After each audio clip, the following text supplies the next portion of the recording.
Letters from a Stoic, Moral Letters to Lucilius by Seneca. Book 1, On the Proper Use of Time, Letters 1 through 12. My dear Lucilius, in these opening letters I remind you that time is the only true wealth we possess. Most men squander it on trifles, crowds, and idle pursuits, then complain that life is short. I urge you to live each day as though it were your last, to read with purpose, and to measure your progress by how little you desire what fortune can take away. Avoid the noise of the forum and the games. Solitude and study are the true paths to freedom. He who masters time masters himself. These letters lay the foundation. Seize the present, reject delay, and begin at once the work of becoming wise. Thus does a man cease to be a slave to circumstance and claim his birthright as a rational being. Book 2, On Friendship and Self-Sufficiency, Letters 13 through 22. Here, Lucilius, I speak of true friendship and the self-contained soul. A wise man needs no crowd, yet he values the rare bond of virtue. I warn against false friends who seek only advantage, and I show how to test character before opening the heart. Solitude is not loneliness when the mind converses with the great thinkers of old. I counsel daily self-examination and the quiet cultivation of inner strength. Fortune may strip away possessions, but she cannot touch the man who is sufficient unto himself. These letters teach that genuine companionship is rare and precious, yet the greatest companion is your own perfected reason. Live so that you need nothing, and you will lack nothing. Book 3, On the Dangers of the Crowd, Letters 23 to 31. In these letters I expose the peril of crowds and public opinion. The multitude praises what is base and condemns what is noble. To follow it is to lose yourself. I urge withdrawal from spectacles, banquets, and the clamor of the forum. True peace dwells within, not in the applause of the ignorant. I teach how to stand firm when all around you chase pleasure or power. Let the crowd roar, the wise man listens to reason alone. This page is warned that constant company breeds vice, while solitude forges virtue. Choose your influences carefully, for the mind absorbs while it dwells upon.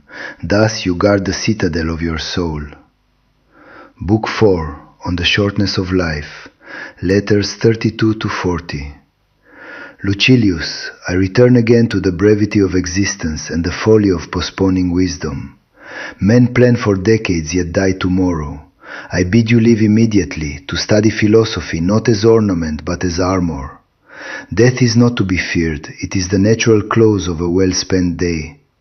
These letters urge daily progress, however small, and the rejection of vain ambitions that devour time. The past is beyond recall, the future uncertain. Only the present is yours. Use it to cultivate virtue, for virtue alone survives the grave. He who has lived well has lived long, regardless of the years allotted by fate. Book 5, On Virtue as the Sole Good, Letters 41 to 48. Here I declare that virtue is the only true good, and vice the only evil.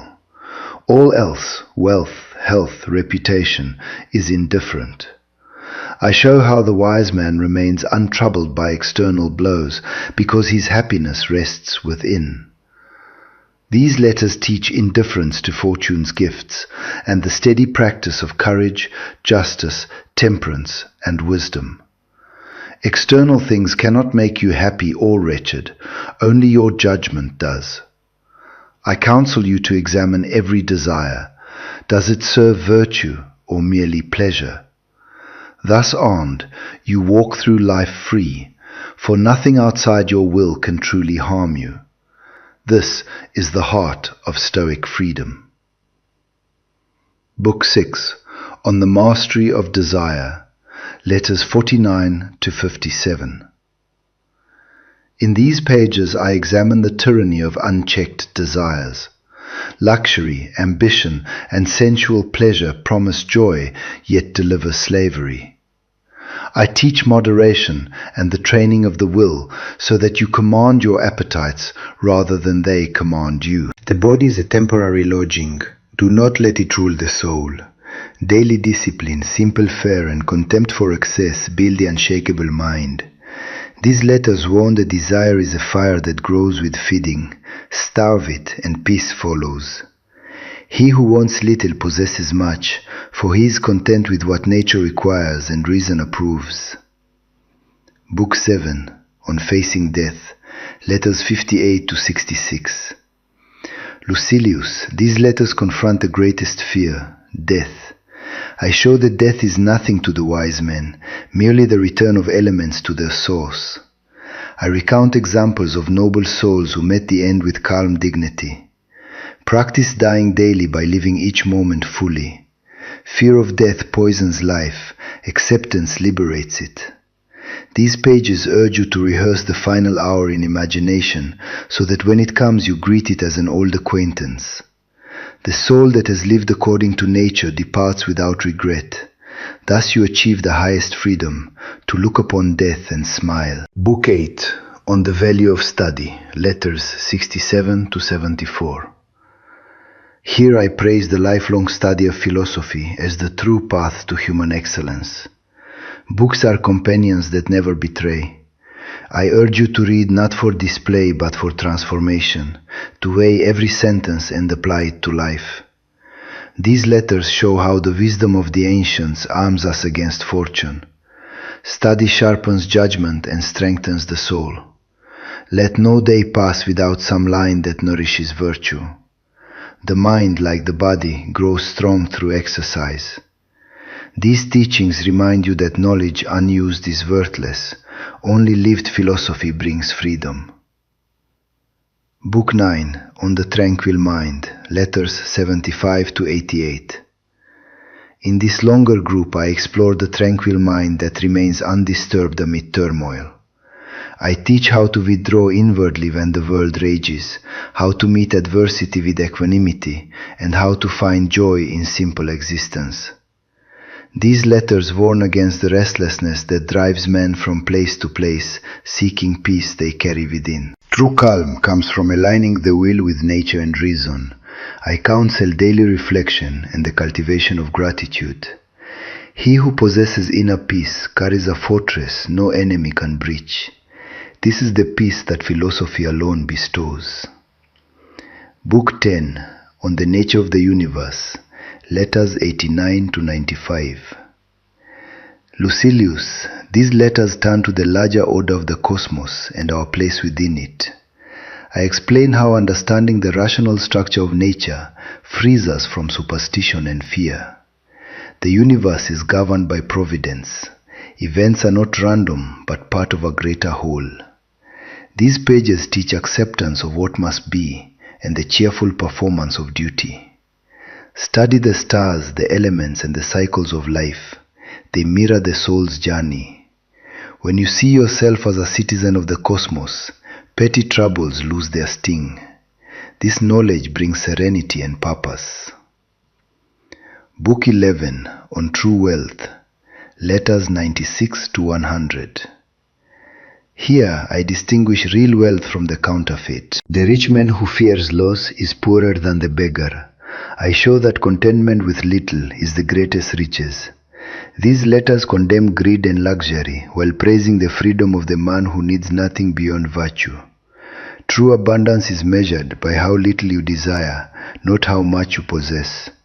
Live according to nature and you will never feel poor. These teachings liberate the soul from the endless chase that exhausts so many. He who is sufficient to himself is the wealthiest of mortals. Book 12, on the Endurance of Pain, letters 101 to 105. In these letters I address the endurance of physical pain and hardship. The body may suffer, yet the mind remains sovereign. I offer practical exercises to bear illness and injury with dignity. Pain is inevitable. How we meet it is our choice.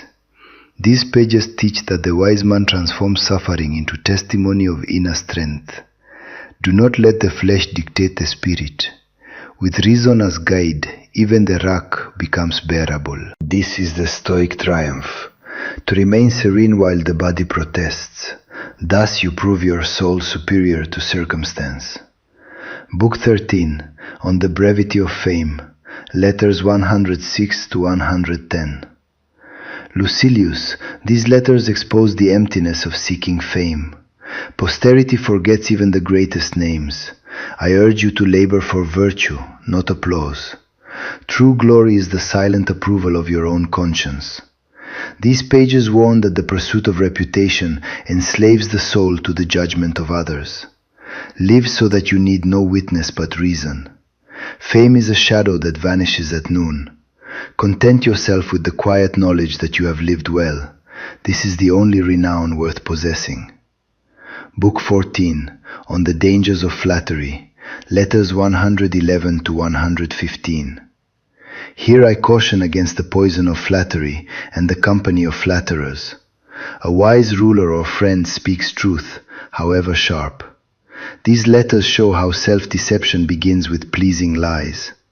Guard your ears and your judgment. The man who welcomes honest rebuke grows strong. He who demands praise grows weak. These teachings urge discernment in friendship and counsel. Flattery is the enemy of virtue. Listen only to those who dare to correct you, for they alone love you truly. Book 15, on the soul's immortality, letters 116 to 118. In these profound letters I explore the nature of the soul and its kinship with the divine. The rational soul partakes of the eternal reason that governs the universe. Death dissolves the body but cannot touch the mind perfected by virtue. These pages comfort the thoughtful man. The best part of us returns to its source. Live so that your soul grows ever more godlike. This teaching lifts the heart above earthly fears and points toward the highest good. Book 16, on anger and its cure, letters 119 to 121. Lucilius, these letters dissect the madness of anger and prescribe its cure. Anger is temporary madness that destroys reason. I teach daily vigilance, immediate reflection, and the habit of pausing before reaction. Forgive quickly, for the offender is often ignorant or driven by passion. These pages show how to replace rage with understanding and self-mastery. He who conquers anger conquers the greatest tyrant within. Practice gentleness even when the world provokes you. Thus you remain free. Book 17, on the art of living, letters 122-124. In these final surviving letters, I gather the essence of right living. Philosophy is not theory, but daily practice. I counsel simplicity, gratitude, constant improvement, and readiness for whatever fortune sends. These pages urge you to review each day as a completed work and to greet tomorrow with courage. Live according to nature, serve mankind, and perfect the soul. The art of living is the only art that matters. When you have mastered it, death itself becomes a friend. Book 18, on providence and adversity, letters in later grouping. I teach that adversity is not punishment, but training sent by providence for the soul's growth. The gods test the strong, the weak they spare. These letters show how every hardship is an opportunity for virtue. Welcome misfortune as a worthy opponent. The greater the struggle, the greater the glory. Thus the wise man thanks fortune for the chance to prove himself. Book 19, on the unity of virtue. Later epistles on interconnected virtues.